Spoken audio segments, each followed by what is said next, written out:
Support for the BTPM NPR What's Next podcast comes from Health Foundation for Western and Central New York, partnering with the community to pursue racial and socioeconomic health equity. Learn more at hfwcny.org. From Buffalo Toronto Public Media, this is What's Next, an hour dedicated to amplifying the voices of marginalized and underrepresented communities across Western New York and Southern Ontario. We cannot erase, we cannot reform, we cannot make things better if we're uncomfortable having tough conversations, Absolutely. if we're uncomfortable talking about race. What's Next carries forward our mission to engage in meaningful conversations about race, equity, and the shared concerns that deeply affect Buffalo's East Side and beyond. Don't stop. Make those families part of your life. Their lives are part of yours. Don't stop. Together, we dive into the real issues, striving for understanding, connection, and change. In the suburban area, everywhere, we must work and teach our children. Welcome to What's Next on Buffalo Toronto Public Media NPR. I'm Jay Moran, and for the next hour, we're going to be talking with some friends from the Providence Farm Collective. With us, Hamadi Ali, Deputy Director. Hamadi, great to see you, sir. Great to see you too, Jay. And also with us, Kristen Heltman-Weiss. She is the Executive Director of the PFC. Good to see you. Morning, Jay. Good to see you too. Great that I can start off with stumbles my first sentence. That's hopefully not a harbinger of things to come here. The Providence Farm Collective, this, of course, you've become a year-round facility out in Orchard Park and all of your ventures. But this is the time of the year, right, where it's time for farmers to get active if you aren't already active, right? I mean, what's going on right now? We are getting the fields ready right now, but our farmers have been coming out since mid-April, just trying to come and check out the land if it's dry enough and to start their work. But unfortunately, it's been a very weird season so far. But we've started work in our high tunnels already, and as of last week and this week, we have been harvesting and selling produce to customers. So the high tunnels, I was out there last year to get to see a little bit of these. So were things growing inside there all winter long? No, not winter long. Okay. So they prolong the season. Okay. But what I mean by that, we can start early during the season and later during the season. It's high tunnels, not greenhouses. Okay. Yes. All right. So it's a distinct difference in that regard. But the store at the Providence Farm Collective opened last weekend. Opened on Saturday and was really well attended, well received by the community. We sold out of products. We're super excited because at the end of last year, we started to bring in farm partners from across Western New York to sell their products. So we have several Cattaraugus County farms, Wyoming County, Erie County, and this year Niagara County. We're bringing in fruit. So, oh boy. Yeah, we're really excited. Now, is that open now already? Are we open on regular hours now? So starting this Thursday through May, we'll be open on Thursdays from 1 to 4. And then starting June 1st, we'll be open on Mondays and Thursdays. And Monday hours are from 3 o'clock till 7 o'clock. And then Thursdays from 1 to 4. And that'll be probably through November. So we're really excited. So what just give me an example then. What products were people grabbing last weekend? What did we see? So we started working with the Savage Wheat Project. Okay. That is a local female-led farm that she grows heirloom grains and mills them. And so she has like all sorts of different products. We sold her cereals. We brought in Bread Hive. So we sold out of their bread and granola. We work with Plato-Dale Farm for their beef, Trollbridge Farm for poultry and pork, Burley Berries and Blooms, the creamery. So they have, they sell gelato, milk, butter, We work with Eden Valley Creamery, sell their cheeses. So they're one of the few organic cheese producers locally.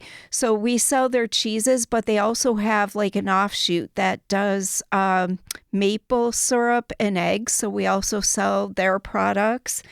And I'm trying to think of like what's some other, was it like Royal Farm? Yeah. Their apples. So yeah, so it was a lot of stuff in addition to Providence Farm Collective stuff. So it was great. So well attended, well sold. Yep. Yeah. Another new thing we did this year was we started selling our compost. So we have like DEC certified compost. And again, we work with all sorts of partners, including Farmer Pirates. They do pickups at restaurants in the South Towns and drop the food scraps at Providence Farm Collective. So this year we started selling our bagged compost, as well as we featured some hanging flower baskets from Zittles. And we have our own dahlia tubers that we, cultivate on our farm and then sell those as well. So, just keeping you busy. Very busy. Yeah. Yeah. So, what came out of what of your products did you guys sell? So we had lettuce mix, kale.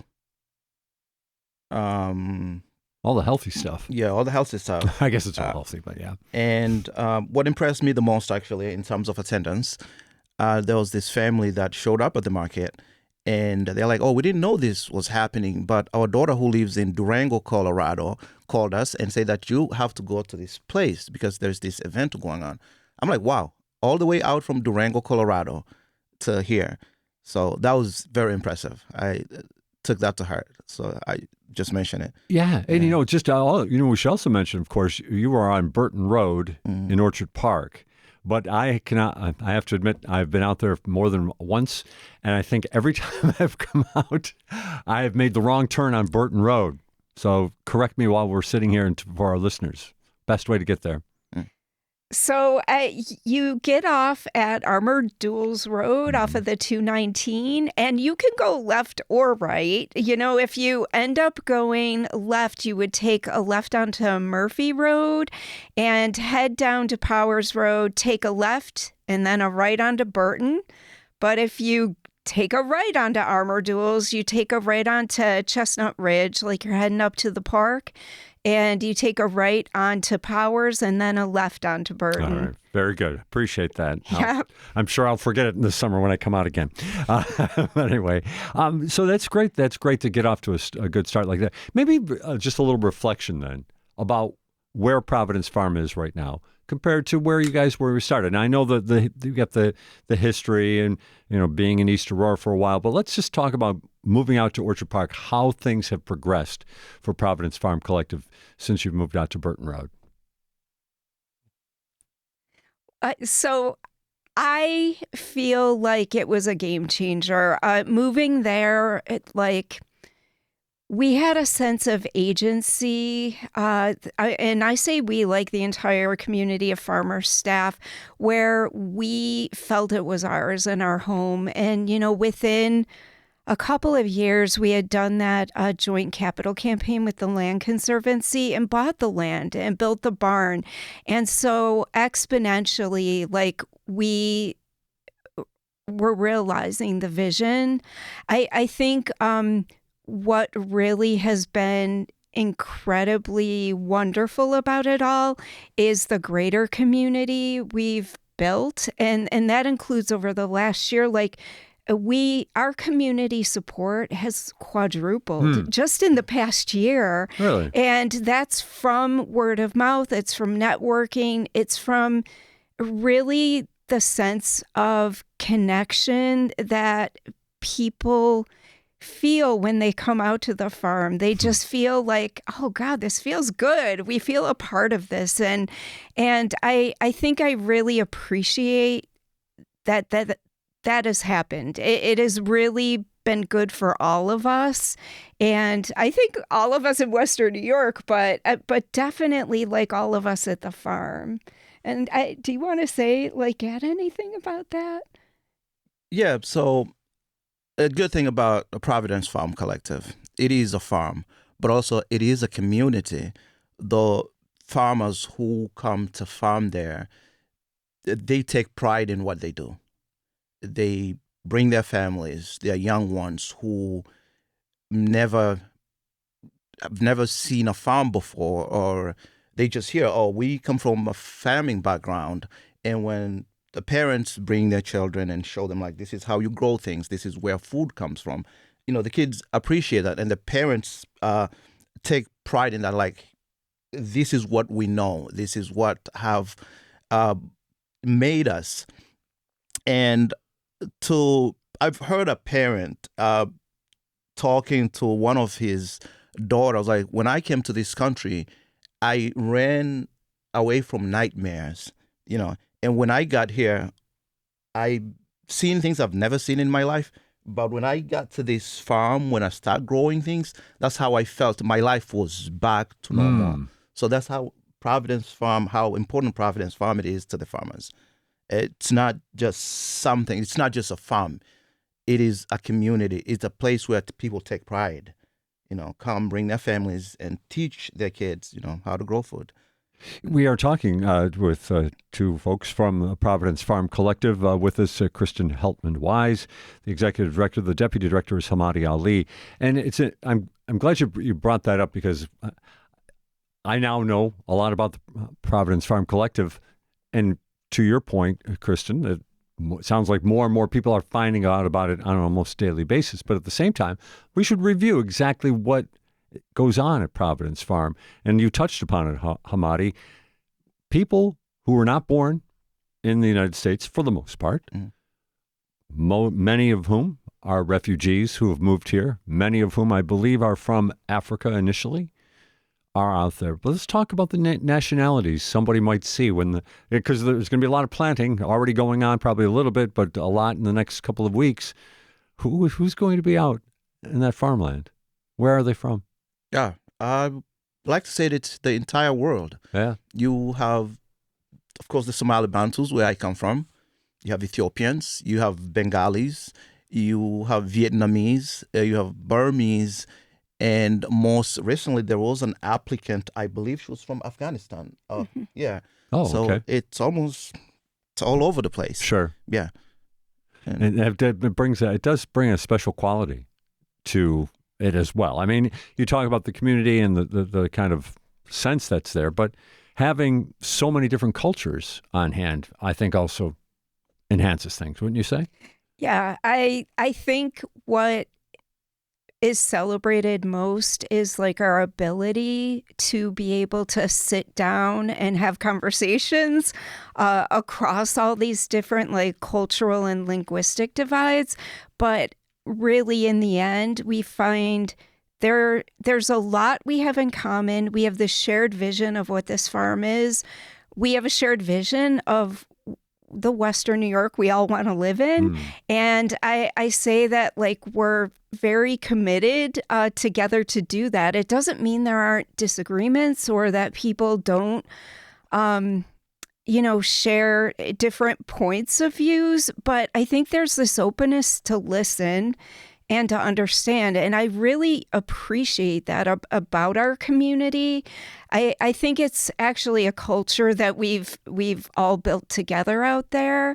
And I also think that's why, when people who don't farm at Providence Farm Collective, but are a part of the greater PFC community, when they're out there, they appreciate that. And that's something like we all kind of work really hard to have.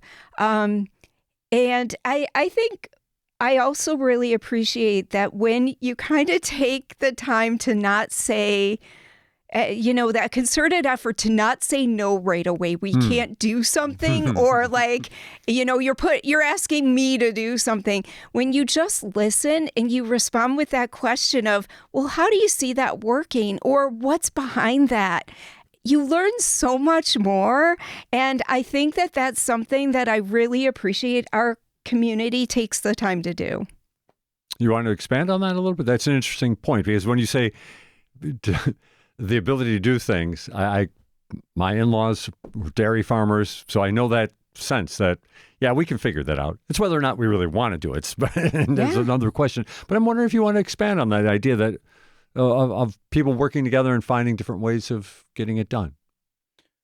Well, farming, I think it's one of the most neglected profession. But when you realize you can do it, and there is the support, the communal support that you get, especially for someone who's not from here, right, but getting the support from the external community, the people that were born here come in and support these individuals, that, to me, it is something that stands out. Myself and the farmers.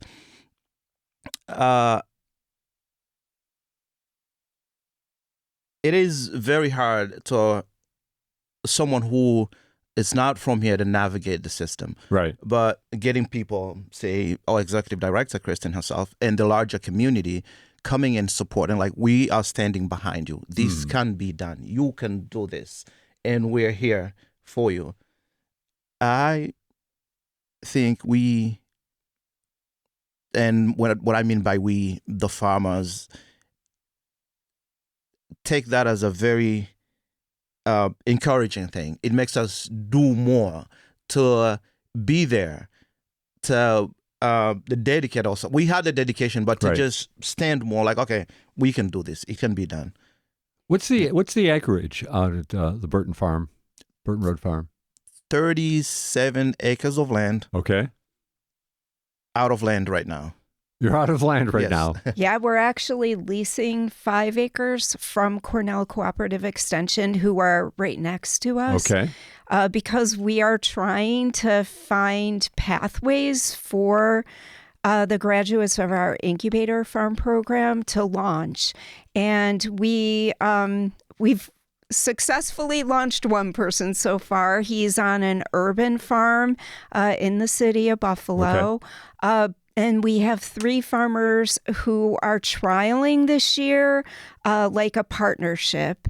And they originally were going to be out in Attica this summer, but we need to actually let that land go fallow for another year before we lease it, because it was farmed conventionally with herbicides. And so we have to let that heal. And so they'll be trialing their model at the Cornell land this year. So when you had mentioned about like those coming together for innovative solutions, I think it's like our partners. We did this farmland access strategic planning last year, where we have so many incredible partners, so regionally, across the state, but also nationally, where we're always coming together with them to figure out these ways to like help our incubator farmers launch, to find ways to address like food insecurity in the region, but in a way that also pays farmers fairly. So we're trying to like work with folks who kind of have those same shared goals and values. And that's been really great, because what it does is when our farmers are brought into that, people come with like this monolithic idea of who a farmer is. Right. And then they meet our farmers and they see like, oh, young, old, men, women, American-born, naturalized citizen.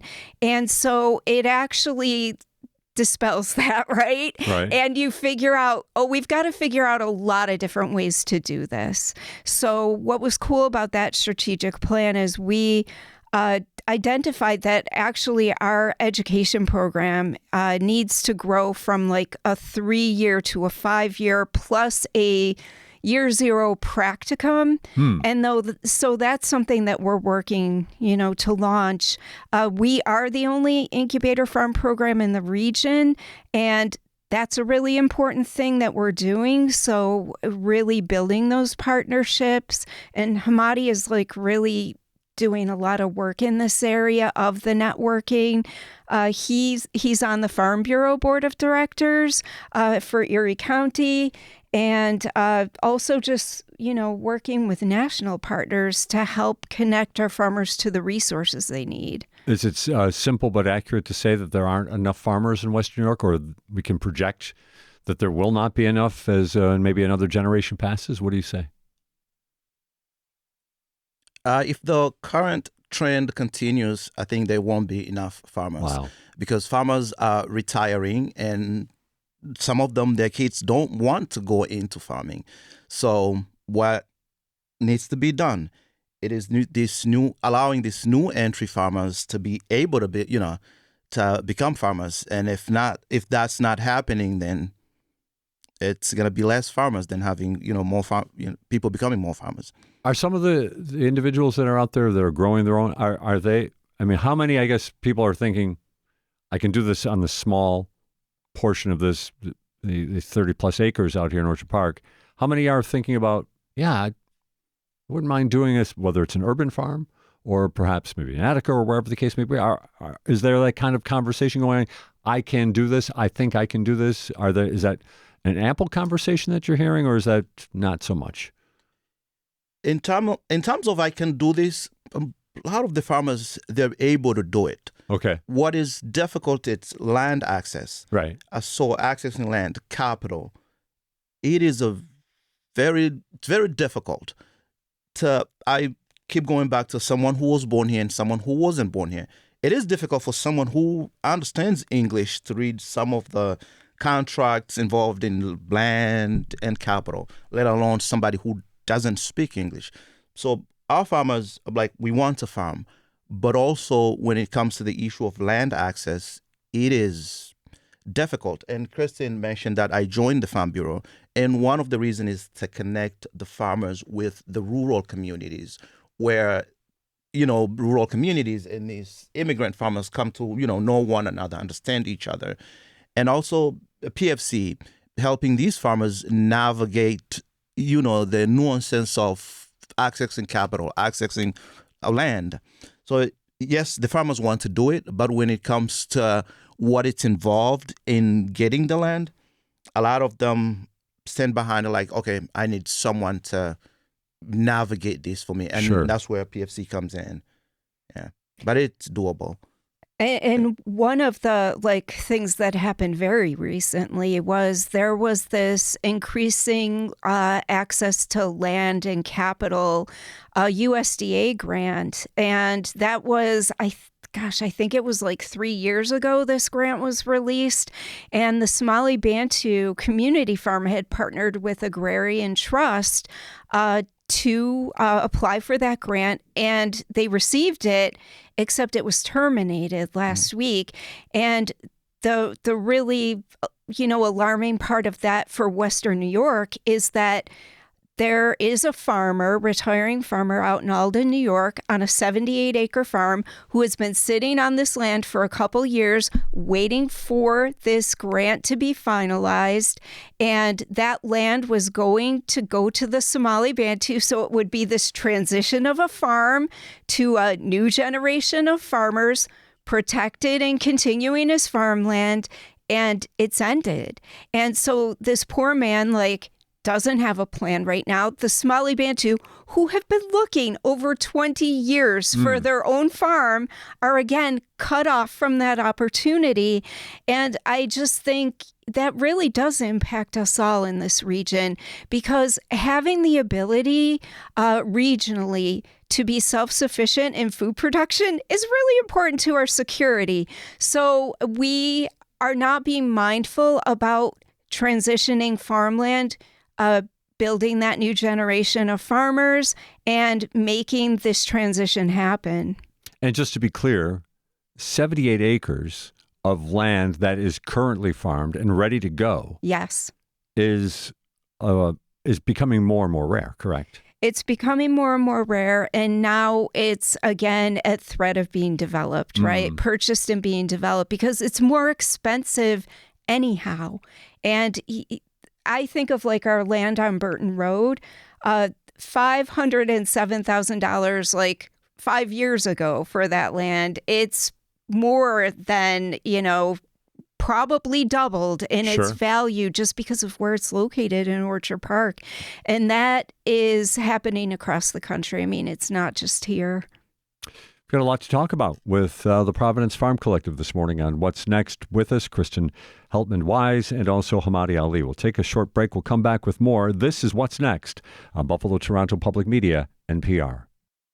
A downed tree, a broken bike or two, and hundreds of miles between Buffalo and Brooklyn. That's the journey in Rolling Through, a new video series from Buffalo Toronto Public Media. Producer Pat Kelly is biking the Empire State Trail, exploring nature, culture, and how eco-friendly travel can connect us to the places we visit. Oh, we are getting rain soon. Cool. We can wrap it's coming. New episodes of Rolling Through arrive every week. Watch on the BTPM YouTube channel and BTPM Plus.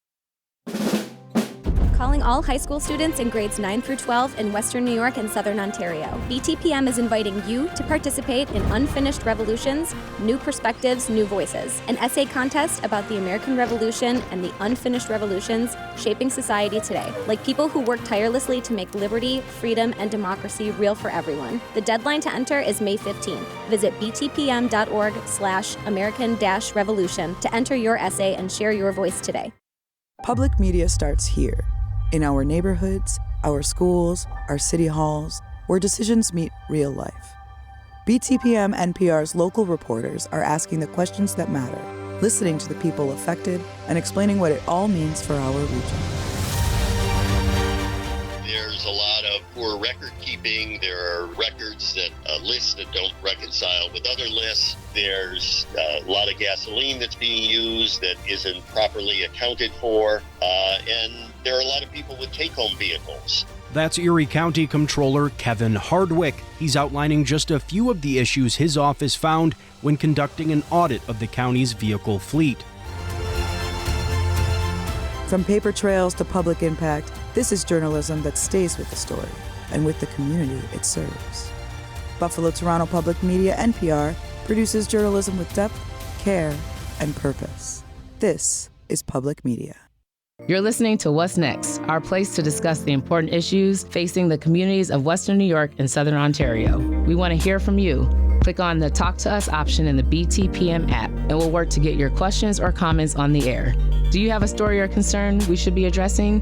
Email us at what'snext@btpm.org. Together, we'll have the conversations that matter. This is Buffalo Toronto Public Media, NPR.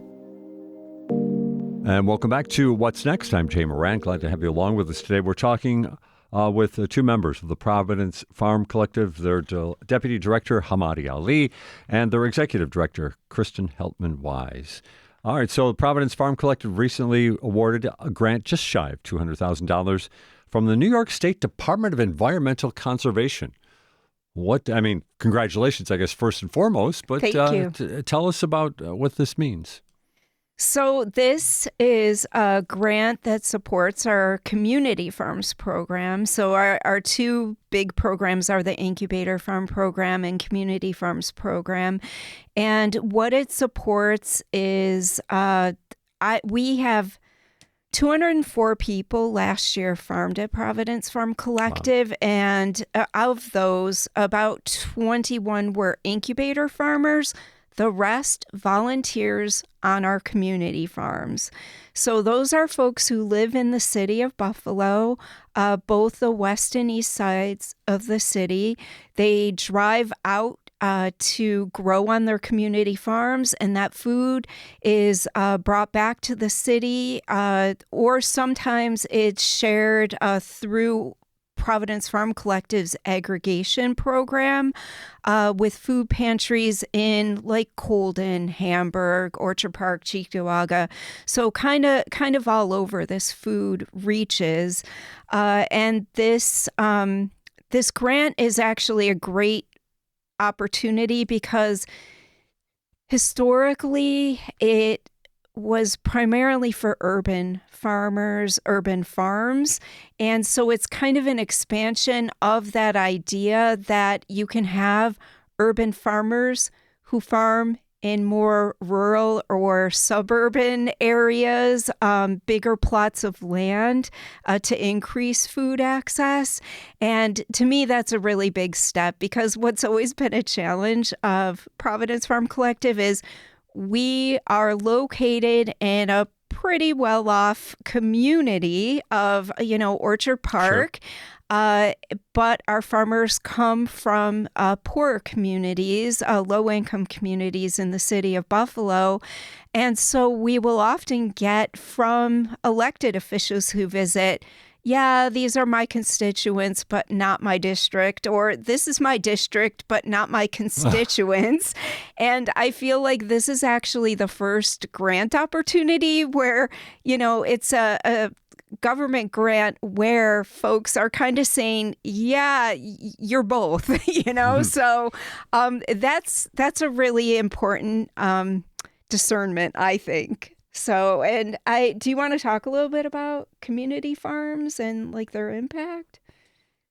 So the community farms, where people grow food for their own communities, and as Kristen also indicated, sometimes taking that food to the aggregation program and donating to various food pantries.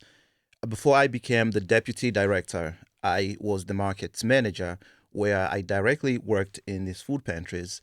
And what surprised me the most, you will go to food pantries where they already have produce, but when I walked in with my produce, sometimes they will put aside the other produce. Say, this is fresh. These other places, they donate to us food that is almost bad already, but it's like a dumping place, dumping ground. But this is fresh, and that's how how important these community farms are. Growing food for their own community. And their own community doesn't mean a Burundian grows food solely for their Burundian community. No, a Burundian may grow food for the food pantry on the west side, food pantry in Alden. So that's how important these farms are, Just when you brought it up, though, but some of the food that is grown there, actually quite a bit, are things that would have been grown in homeland, right? I mean, there's vegetables and things along those lines that are being grown in Orchard Park at Providence Farm that is generally not being grown anywhere in this region, or for that matter in the country, right? Exactly. So you have things that are not available here in supermarkets. Say simply the African eggplant. Right. It's haven't been grown here. But as of late, actually, there's some farmers who have developed an interest of growing it. And earlier you mentioned me being in Birmingham, Alabama. Right. Interestingly, I was talking to a gentleman and we were talking about eggplants, and he mentioned the eggplant as the rainbow eggplant. I'm like, can you please Google that and let me see it? And when he Googled it, the African eggplant popped up. And I asked him, I was like, that's the African eggplant. He's like, well, I grew it in North Carolina, but my neighbor made me grow it. I was like, where does your neighbor come from? From the Congo. I'm like, that explains it all, because they love the African eggplants. We grow them at Providence Farm Collective. Mainly they are grown by the Congolese community. So it's grown here at Providence Farm Collective, and it's getting footing elsewhere, but we kind of started here. How about that? That's and is it, do you heavily suggest someone like me getting some African eggplant? Yes. And interestingly, we sell the African eggplant seeds. Our incubator farmer, Kandola Makongo, sells it to True Love Seeds. And this year, actually, they wanted him to sign a contract to give more and to promise that he will meet the production they want. Wow. Yeah. And they sell nationwide. Really? Yes. Now that brings me to another point, and I wanted to let you, maybe Kristen can expand on this. Hamadi, obviously, hop in. Our previous conversation, one of the conversations we had to have, is a conversation about a federal grant that was, in essence, withdrawn. I think since then there's been lawsuits and things along those lines to try to get that funding back. But I'm more interested in a general point of view. As you were talking about this DEC grant that you got, I couldn't help but think that we're seeing an example of where a lot of government spending can be criticized for a lot of different reasons. Usually the catch-all word is waste. What I'm hearing when I hear you talk about this grant is money that is going to be exponentially used in different ways and have an impact in different places. And I'm just wondering if you want to expand on just that idea that, we were talking a little bit before we went on the air about some issues that you're hearing about at the USDA and what the future might look like for some of these monies that have been, kind of been part of our reality for several years, maybe going away. It's a kind of a large, winding question, but I'm just curious if you'd like to speak to the value of these types of grants that come to Providence Farm and maybe even beyond that in the general community. Yeah, thanks, Jay, for asking that. I think it's important for people to, remember foremost, these are our tax dollars being reinvested or invested back in this region. And what's really interesting about agriculture and food systems investment through grant money is it has a multiplier effect. So when you look at SNAP, for example, SNAP in Western New York, it has a multiplier of 1.5. And that's on the low end, honestly, because a grant like this DEC grant or some of the other federal grants that invest in developing farmers and supporting like farmers markets and things like that, those have a multiplier of 2 to 3, depending on the community that they're invested in. And when it's small and mid-sized farms, you're definitely between that 2 and 3 times impact in the region. Those are smaller farmers who that money is being reinvested locally. It's being circulated in our local economy. And that's why, for example, at our store, we feature local products from local farms because we know our farmers, one, need those outlets. So they need that connection to the local consumer, but also that money stays here, So I think it's really important to understand that government grants aren't handouts. They're actually an economic generator, and they have outsized impact when it comes to investing in our farms and in our food system. Thank you for that answer. I appreciate it for sure. We're talking with Hamadi Ali and also Kristen Heltman-Weiss of Providence Farm Collective. I got to jump back now. So one of your farmers is selling seeds nationally now. Correct. That's amazing. How did that connection come about? I am not sure exactly how it came about, but Mr. Condolo works directly with Mo, our farm mentor, and Beth Lipla, our farm director. I think that's where the connection came from. Yeah, it was about 4 years ago. So True Love, I believe, was a place where we would source heirloom seeds. And then we started talking to them about some of our farmers, because I think Rosa also sold some seeds one year, and Dow did too. So, but Condolu has been consistent for 3 or 4 years selling seeds to them. And that's the thing. So there are these niche seed production companies, and True Love Seeds is one of them.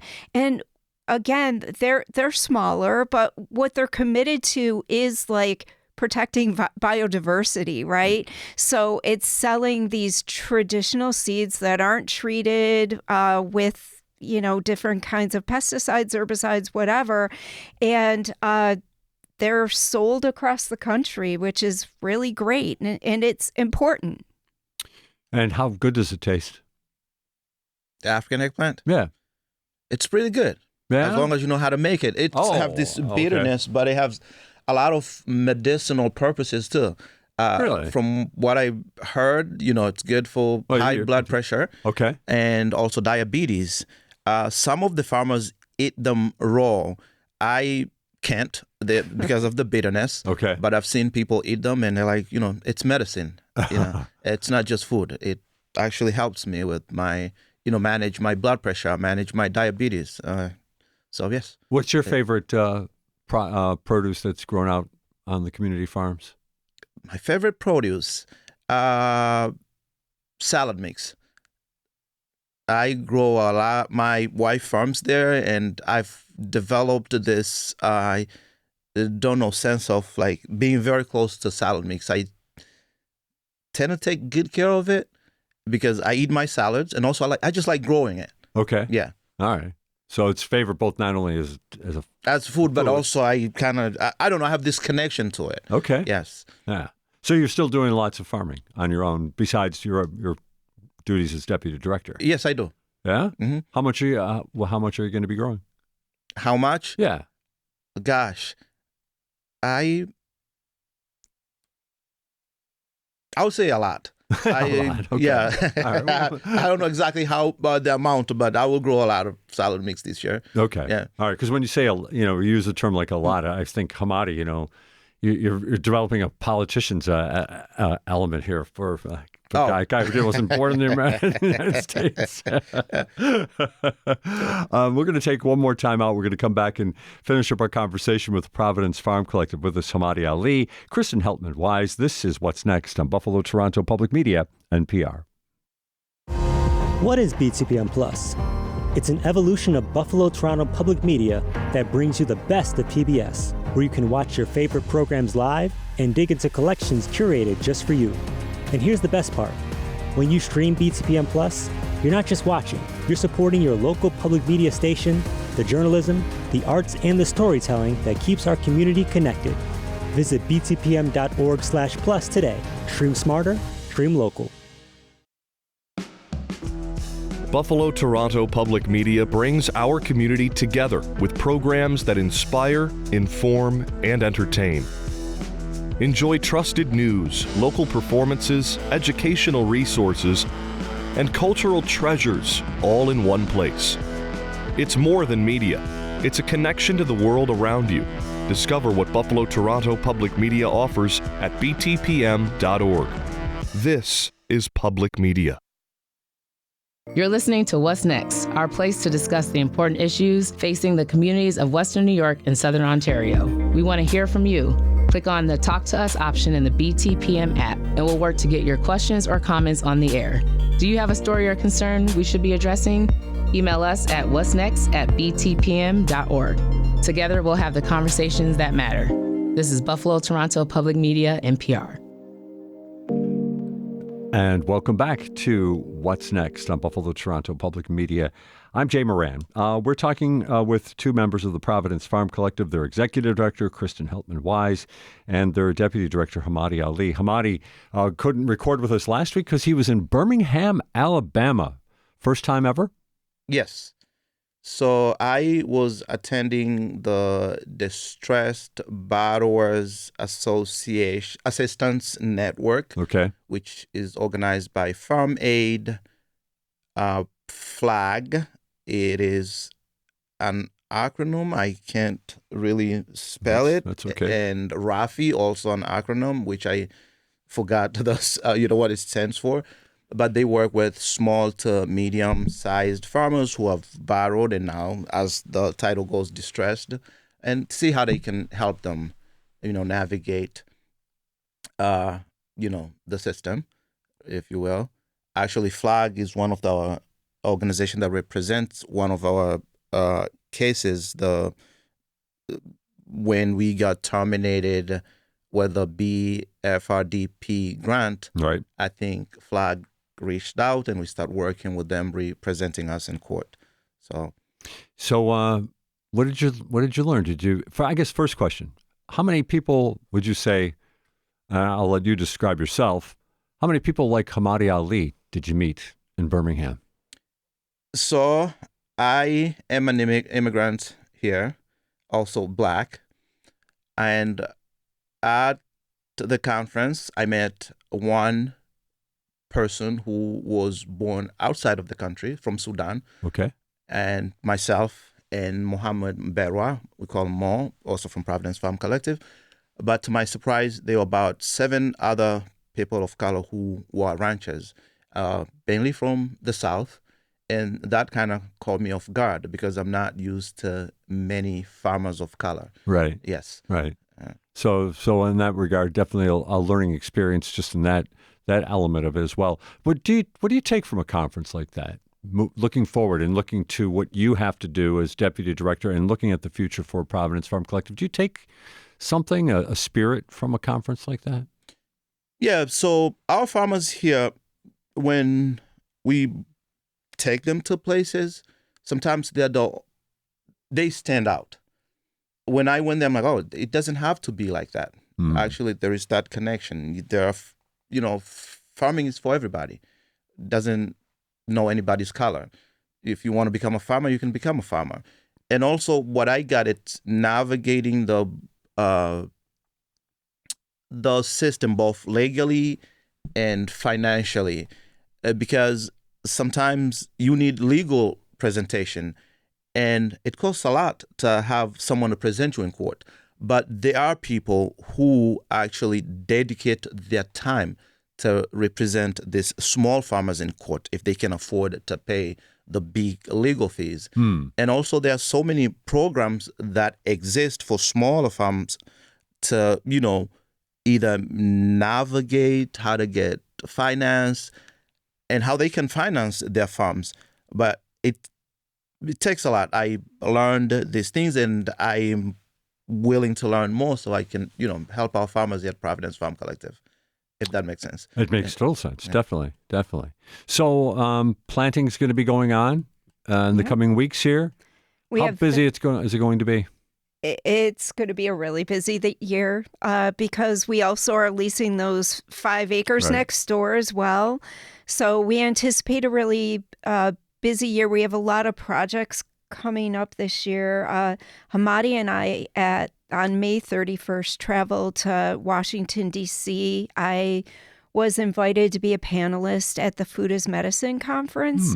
So we're going to be there to talk about values-aligned purchasing to support food as medicine. And we have in June 25th, we're actually launching a 5-month traveling art exhibit at the Birchfield Penny. It'll start. Oh, wow. And that is our cyanotype project. We have these really huge, beautiful cyanotype tapestries that were made 3 or 4 years ago, along with 3 artists in the region. And with our farmers. And so we're taking that on the road and we're doing it like very, I would say inclusively. It's who we are, right? So it actually will go from Birchfield Penny to a food pantry, to a community center, back to a food pantry. We'll be at the Erie County Fair. Wow. So we're kind of traveling all over. We'll be at one of the public libraries. And I think that that's really important because we're bringing in different people, partners in the region, but also some folks from out of state as well, to talk about like the food system and agriculture and just how important it is to celebrate our agricultural heritage. That's actually part of the name of the exhibit. It's Everybody Eats, Celebrating Our Agricultural Heritage. And so we're really excited to like uplift people's work, but also have the conversations. And the West Side Farmers Market back in session again this summer? Yes, June 24th, 7th, yep. I believe. June 27th, okay. Yes, we'll kick it off. Saturday morning. Yeah. Saturday morning, alongside with the Taste of Diversity. And I think it's called the Myanmar Water Festival now. Yeah. Oh, wow. Okay. Yep. Yes. And where are you located? We are located at 130 Grant Street, right off the M&T Bank parking lot. Okay. And what should people expect when they come to your farmer's market? It's vegetables from all over the world. Really? I will say yes. From collard greens, potatoes, tomatoes, to the nyanya chungu, the African eggplant. Oh, okay. Yes. You got to speak down to my terms as best you can, Hamadi. I apologize. So and I'm just wondering what the response is to some of that. I mean, there are people, I guess we call them, whether both compliment or derisively, foodies, people who just love different types of food. Do you find people like, wow, I'd like to try this, or they try something from the farmer's market and come back looking for more? Do you find a little of that type of a customer? Oh, yeah. There are a lot of folks who stop by just seeing the market. Sure. And don't know certain products. It's like, hey, how do you prepare this?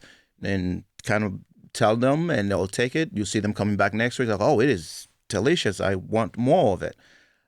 So yeah, we got folks like that, but also the people from the neighborhood. You know, it's on Saturday morning. This is their place to go right now. They expect us to be there. You know, from June to late October. It's our 5th year right now, this year. 5th year. Wow. So, yeah. And it's become a community event. It's more a neighborhood event almost. Yeah. A neighborhood event, you know. And we are still doing it, though, as Kristen mentioned earlier, we were denied the FMMP grant this year, but that hasn't discouraged us. We are going strong, and with the help of the community, we are going to continue. I'm most certainly encouraged by that as well. Kristen, you're the executive director of this, and we've talked a little bit before about how it's grown. But this has been a 90% positive, optimistic conversation. Mm-hmm. What's on the horizon, though? What do you see storm clouds on the horizon at all? Yeah, of course. I think there are big changes happening in at the federal level, where at the USDA, for example, that actual physical building that's in DC is going to be shut down. They're actually moving to satellite offices, mostly in the South and the West. And that has implications for us all here. I think, federal funding across the board has been cut. New York State has done a really good job of trying to bandage that, to bridge that. But I also think, it's not really sustainable. So again, we're going to all have to come together and figure out some creative solutions here to that. I know for us, we're really lucky. We have this great community behind us. We have a network across the state and the nation that stands behind us. But it doesn't mean that at some point, we couldn't be shut down. You just don't know what's going to happen. Right. But for now, I feel like we're doing a really good job of driving our mission, of having a vision that considers all of us in Western New York and, taking care of one another. I really look forward to going to DC, in a month, to again, networking and seeing, what kinds of connections we can help our farmers to build at that level. I'm excited for that art exhibit because every time we bring together Western New Yorkers, it's really good. It's not just the Sabres and Bills that bring people together. It's also Providence Farm Collective. And I am really proud of our ability to do that. But I think anybody in the nonprofit sector is concerned about, how do we sustain the work that we do when there's increasing demand for it and fewer resources. And I think that's something that's a really important conversation that all of us need to be having. And then finally, if somebody wants to check out Providence Farm Collective, what's the best way to do that? So definitely visit our website. We have a lot of events coming up. We do have tours on Mondays and Thursdays throughout the summer. They're paid tours, but we have 6 different themes that we offer the tours in. You can farm or shop at the farm store on Mondays and Thursdays. There's the farmers market starting at the end of June on Saturdays. We have workshops and cooking classes throughout the season too. And then, I would say just explore our website and learn about the different things that we do. Those cooking classes, they'll teach me how to prepare my African eggplant? So far, not yet. Yes. But Roselle is one of them. But Roselle, definitely. Roselle, the sour leaf. So, all right. We have a chef who makes it best. Very nice. Yeah. Very nice. I always like to put you on the spot. Hamadi Ali and Kristen Heltman-Weiss, thanks very much for being with us on What's Next. Thank you, Jay. This has been What's Next on Buffalo Toronto Public Media, NPR.